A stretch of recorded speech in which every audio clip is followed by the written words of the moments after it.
A prophet, a strong church, and a woman who has been kept quiet until now, who says she is Prophet Todd Hall's secret wife, is finally speaking out, but not from a platform, but from inside a mental hospital. This is a shocking turn of events that no one saw coming. What does she say? Someone could lose their job, find out long hidden lies, or even change the whole story with this kind of confession. You won't believe what she says next, so stay with us. Over the years, Prophet Todd Hall has become known as a leader in the prophetic ministry world. His fiery speeches, electric charisma, and spiritual authority have made him famous. His voice has been heard in pulpits all over the world. He is known as the phraseologist. But despite being anointed, rumors of trouble have been following him around like a ghost. It's possible that you've heard before about a woman who said she was his secret wife but then withdrew from public view, whose voice was quickly ignored, criticized, and then silenced by the government. But now she's speaking up. This time, it's not through Facebook posts or secondhand talk. It's emotional, raw, and dangerously open this time. We're going to expose the shocking truth about Prophet Todd Hall's alleged secret marriage, the woman who says she took on his shame, and the emotional voice notes and written statements she is now sharing from a mental health facility. We'll talk about how the church responded to her claims, the hush that surrounded her disappearance, and the strange treatment she supposedly got after she tried to tell the truth. You won't believe the names that are used. You won't believe what people say about cover-ups. You won't believe the preacher who told Prophet Hall years ago that this would come back to haunt him. This isn't just another incident. The problem is spiritual and emotional, and there is a lot of shame, silence, and secrets around it. So stay tuned, because this is where telling the truth can be dangerous. There was only one woman before the newspaper stories, the rumors, and the charges. That woman is now locked up in a mental hospital, telling a story that the world has ignored for too long. Her name is being kept secret to protect her privacy, but people who knew her well say she used to be a lively, articulate, and deeply spiritual woman who believed in mission, purpose, and Prophet Todd Hall above all else. She says she met Prophet Hall at one of his big events almost 10 years ago, and that meeting changed her life forever. Their relationship moved quickly, based on her handwritten notes and recorded messages that are now coming to light.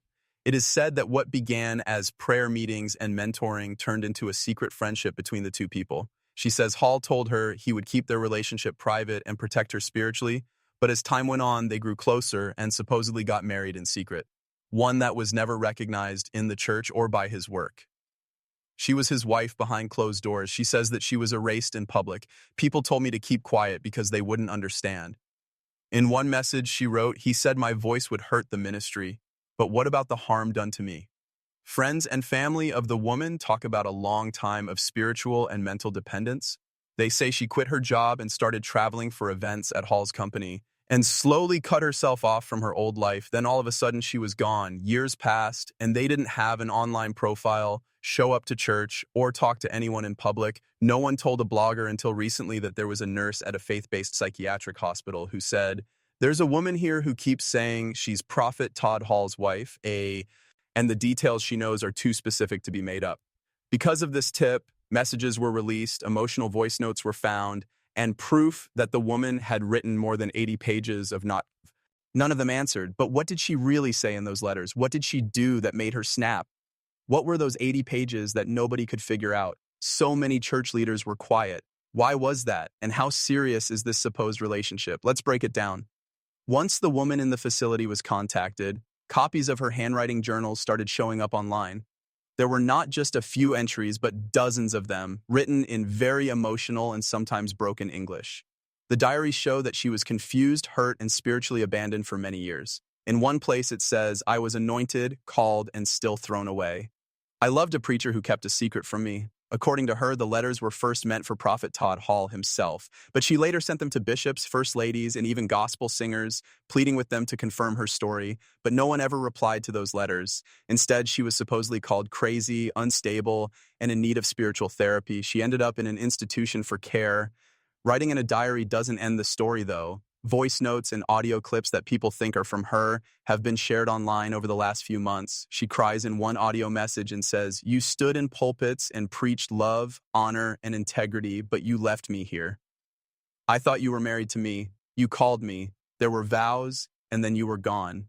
In a different voice note, she talks about times and events that match Todd Hall's known travel and ministry schedule. These include private dinners, hotel stays, and even messages that were supposedly sent with ministry help. Some people in the Black church community are becoming more worried about these small details that seem too connected to ignore. But what she says happened right before her mental health went downhill is really scary. She talks about a time when she allegedly tried to sneak into one of Prophet Hall's conferences so that he would finally officially recognize her. But what she wrote says that security led her out and told her not to come back. She says that event broke her mentally. A few days later, she was taken to a mental hospital, which is where things really got bad.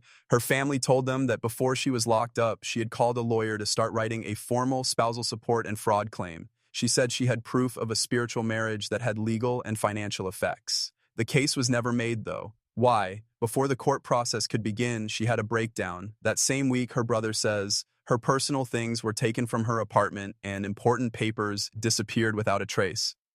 If someone is crazy about a famous figure, is that what this is? Or is it something much scarier?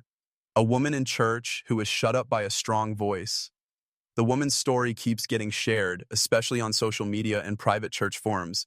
But Prophet Todd Hall's voice is clearly missing from the conversation.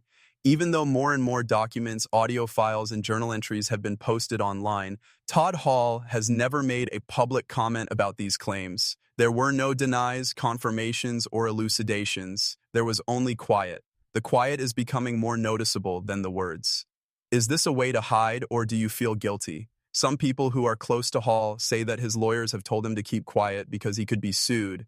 After all, if the hurt claims are true, especially the spiritual marriage that was hinted at, then recognizing her in any way could lead to lawsuits, a scandal in the church, and damage to the name. But some people say that his quiet is just a way for him to avoid talking about it, which they have seen before in the church world. Don't care about the debate, let people call the woman crazy and wait for time to pass. That plan doesn't seem to be working in this case, though. The silence is actual. People are wondering why he doesn't just say it's not true. What's the deal? He hasn't made a single post on social media to clear things up. Why haven't any of his close ministry partners spoken out in his defense? How come many ministers and gospel figures have been quietly unfollowing, unfriending, and separating themselves from Hall? This may be even more disturbing. This problem has a spiritual weight to it that isn't being talked about from the pulpit. Over the past few months, there has been a sudden, subtle cleanup around Hall's ministry, with changes happening within the ministry and material sources going away. A few old Instagram stories with women who weren't named were wiped. A talk from 2020 that he gives in a mysterious way about a covenant that was broken by man's mind and not by God's spirit has been taken down from YouTube. Two of his assistants allegedly quit without giving a reason, and his booking page was said to have had a change in team management. All of these changes happened after the woman's voice notes were shared in secret chats and prayer groups for Christian women. So we need to ask, is this silence a sign of goodness? Or is it the silence of a man who thinks his rank and power will protect him from being held responsible? Someone from the church said it very bluntly. If she was really just mentally ill and lying, it would be easy for him to say so, but he hasn't. I now know everything I need to know. Even though leader Todd Hall doesn't say anything in public, the church community's response or lack of response is very clear. A lot of people are asking where the church is at a time when accountability should be very important. Many pastors, priests, prophets, and evangelists used to speak with Todd Hall. Why are they now turning their backs on him, or even worse, hiding it in plain sight? Let us break this down. A long time of whispers and quiet. People who know Todd Hall well in the prophetic and Pentecostal church scene say this isn't the first time rumors have been spread about him having secret relationships. Talk of bad behavior and relationships that take advantage of people's emotions has been going on since the early 2000s. But there's a catch. No one was going to speak up. Many leaders didn't say anything because they were afraid of losing opportunities to teach, being called rebellious, or just wanting to keep their own ministries safe. In the world of famous preachers, there is often an unspoken rule that says you must protect the prophet at all costs. A past ministry worker told us about the woman, so we knew who she was. No one dared to question Bishop Todd because he had so much spiritual power. We even knew she wasn't feeling well. If you spoke out, the next day your name wouldn't come up at any conferences. What can go wrong when you worship prophets? Let's be honest, prophets are looked up to in the church today. They're not just priests. People look up to them, respect them, and sometimes even treat them like gods. A lot of victims, mostly women, can't be heard because of this. The woman who says she is his secret wife was quickly laughed off because her voice didn't sound like a trustworthy one. But now that medical records, audio leaks, and emotional journal notes are public, people have to think again. Still, a lot of churches don't say anything. Why? They didn't want to believe her because it would mean facing decades of spiritual abuse, gaslighting, and power abuse in the church. And let's be honest, some church leaders care more about protecting their positions than they do about protecting people. The mind is used as a tool. Another worrisome trend is that mental illness is being used to shut people up. The woman is in a mental hospital right now, but the church has used that to discredit everything she says instead of asking her how she got there. She's crazy, she's not stable, she is being used by the devil. But a lot of experts say that breakdowns can be caused by gaslighting, spiritual trauma, and emotional abuse, especially if the person is left alone and ignored for years.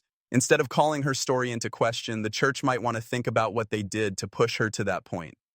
Where are the watched over people? What was the most upsetting part? The people who say they can see into the spirit world, put hands on people, cast out demons, or call out witches on live streams have all been quiet. It's a scary irony.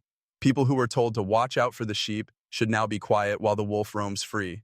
As word spreads about this woman's story, the church is at a crossroads. Will it seek the truth or protect power? One of the most upsetting things about the scandal involving Prophet Todd Hall and the woman who says she is his hidden wife is the release of private voice notes. These aren't just angry reactions. These recordings are very honest and spiritual. They may give you the best look into a woman's mind as it falls apart from spiritual pain, loneliness, and betrayal. He used God to keep me in line.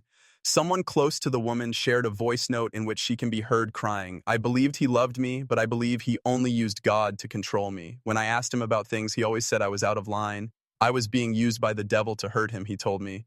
Take a moment to think about that. It sounds like the kind of spiritual manipulation she's talking about, where scripture and prophesies aren't used to encourage or help, but to silence and control. And when it comes from someone as respected and powerful as Todd Hall, it's unbearably heavy. He told me that if I spoke, they would destroy me.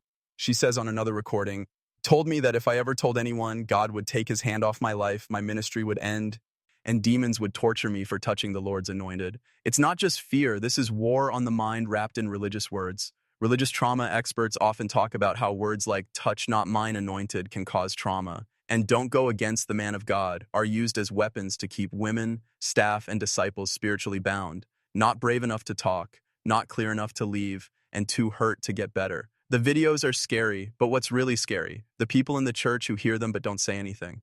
I thought I was mad because of him. All of her messages have a sad theme that I can't escape. She doubts herself. She always says sorry, doubts her words, and asks for prayer, even when she is telling the truth. In one note, she asks, "Am I crazy? Am I making this up? It's possible that I'm wrong. I only want peace to come back." That's what long-term mental and emotional abuse does. It hurts more than your heart. It takes away your sense of what truth is. Even though more evidence is coming in and people who back her are speaking out, she can't get out of the mental prison of, what if I'm the problem? This is the harm to spirituality that many in the church won't talk about. Not for revenge, but for freedom. This is the deepest cry. Strangely, she doesn't call for revenge or a public takedown anywhere in her voice notes. She doesn't want to hurt Todd Hall. She's just trying to get back to being herself. She asks over and over for prayer, healing, and peace, and that says a lot. She's not going to build a platform. She's not after power. She is trying to get her voice back, her mind, and who she was. It's not just what may have been done to her that's sad. It was how everyone around her ignored the warning signs, brushed off her pain, and turned their backs on her when she got in the way. The recordings, comments, and claims are still going viral on social media sites, and the response has been very strong. No matter if they're on TikTok, YouTube, or even in the back rooms of mega churches, everyone is